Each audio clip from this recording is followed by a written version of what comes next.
Baik, pada pertemuan hari ini, saya akan membahas mengenai remote desktop protocol ya. Sebelumnya kita kan sudah mempelajari mengenai virtual private server atau VPS.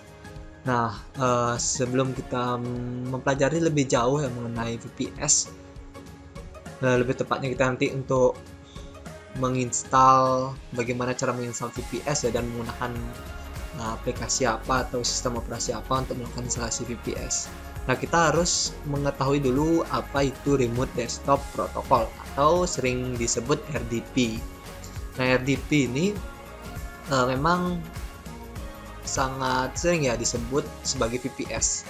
Nah, namun nanti di sini kita akan coba apakah RDP itu sebenarnya VPS atau tidak. Nah, kita coba mencari ya kesamaan dari RDP dan VPS ataupun perbedaannya.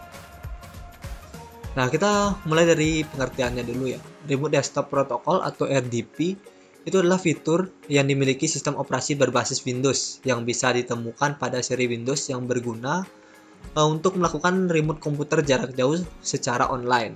Nah, protokol ini digunakan untuk RDP ya.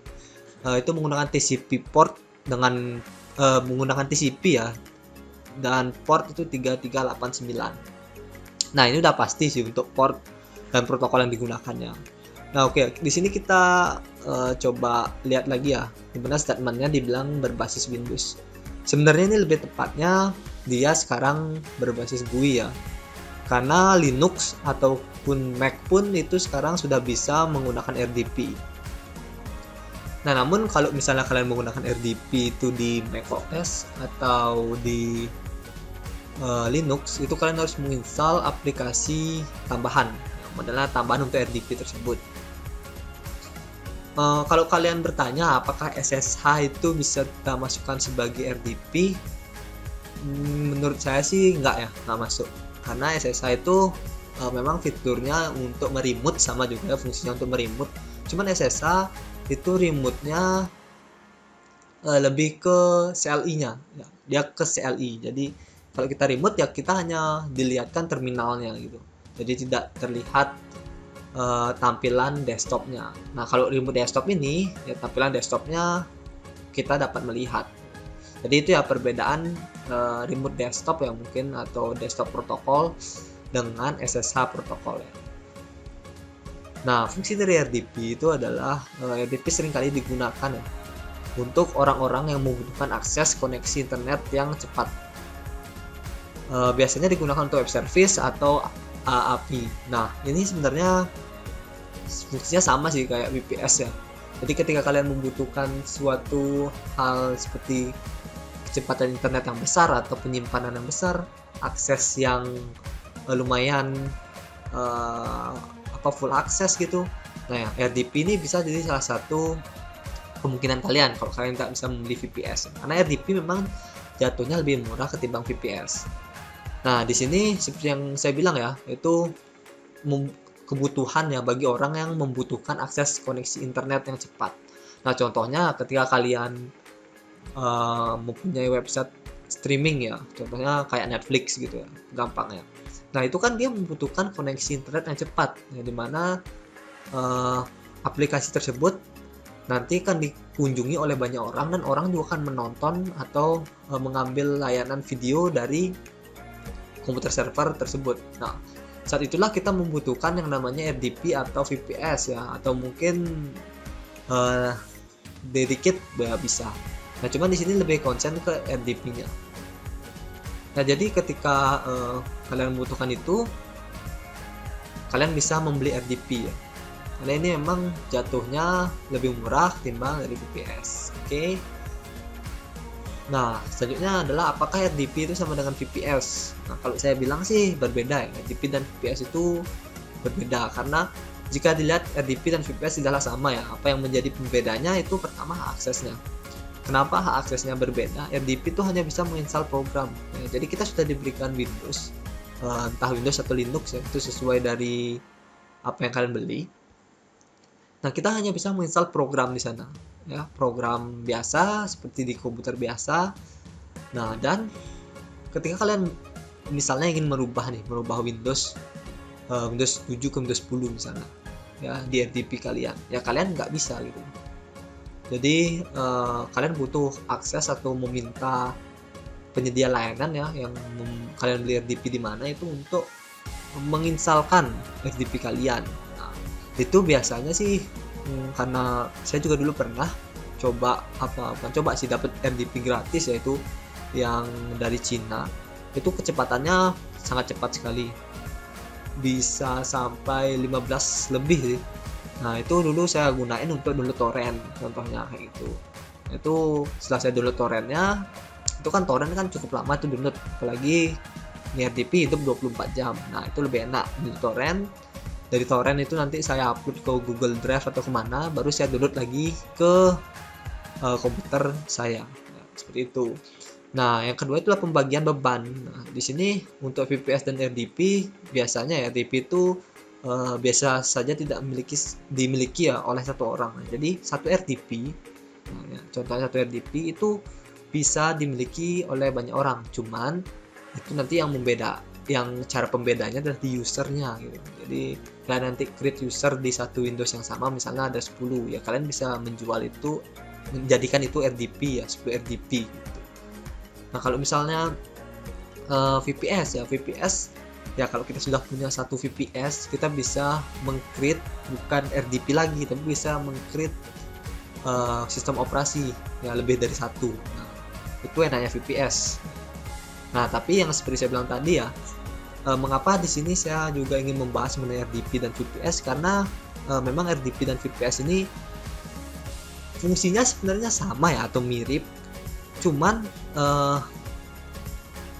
ada beberapa perbedaan yang harus diketahui juga gitu.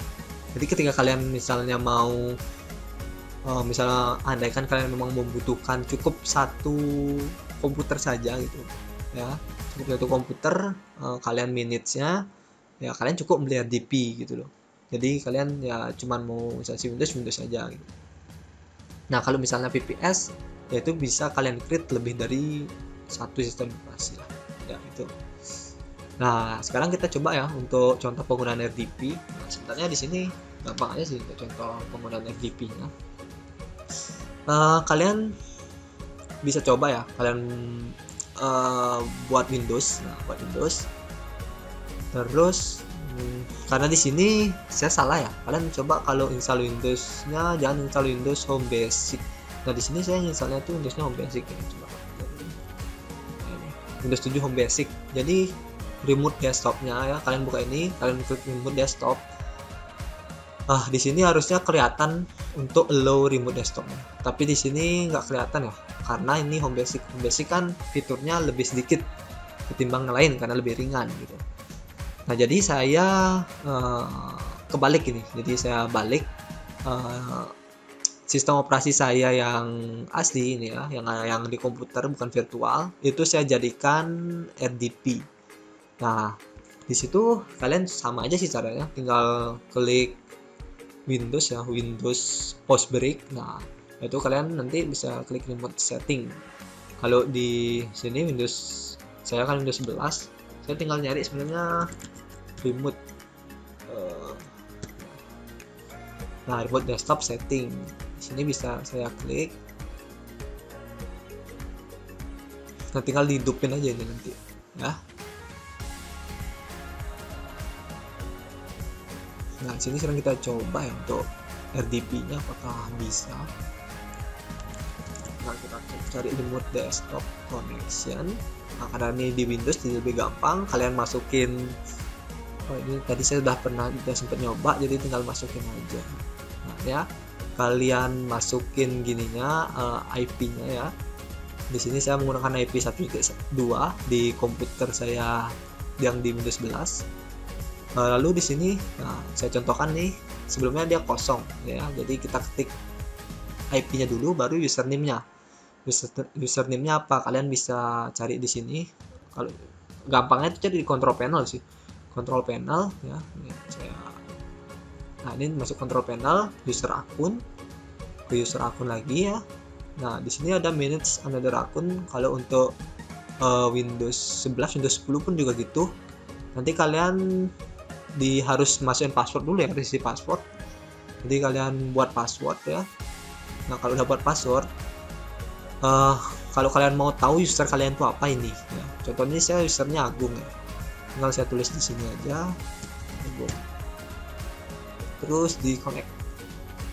Nah, di sini minta password kan. Nah, kalau misalnya dia nggak isi password sih masih mau sih harusnya, cuman lebih enak sih diisi password ya, biar kayak simulasi aslinya.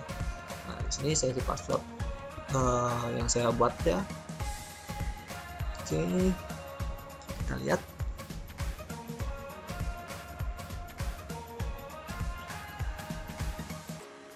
Nah, di sini kita lihat ya, di sini sudah diidentifikasi bahwa terdeteksi. Cuman di sini memang sertifikatnya masih belum trust lah, belum bisa dipercaya. Nah, cuman karena ini praktek, kita tinggal lihat saja.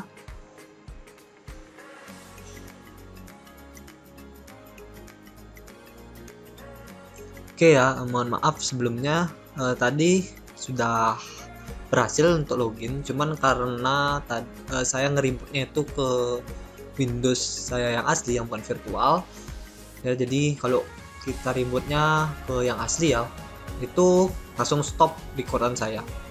Nah, mungkin nanti ya, atau kalian bisa cari juga di YouTube, banyak kok itu untuk cara remote desktop. Cuman kalau kalian mau mencoba ya, kalian coba install di virtualnya itu Windows 7 atau Windows 10 yang versi ultimate nya lah. Itu cari amannya ultimate, versi ultimate. Nanti kalian coba remote Windows virtual kalian. Kalau saya kan kebalik nih, saya coba dari virtual nge-remote Windows asli saya, dan hasilnya memang ya nggak bisa ke-record gitu, nggak bisa ke-record, sama langsung end lah, langsung selesai desktop gini ya, remote desktopnya. Oke, mohon maaf saya belum bisa menunjukkan ya secara lengkap mungkin untuk penggunaan remote desktop. Mungkin seperti itu saja pertemuan kali ini.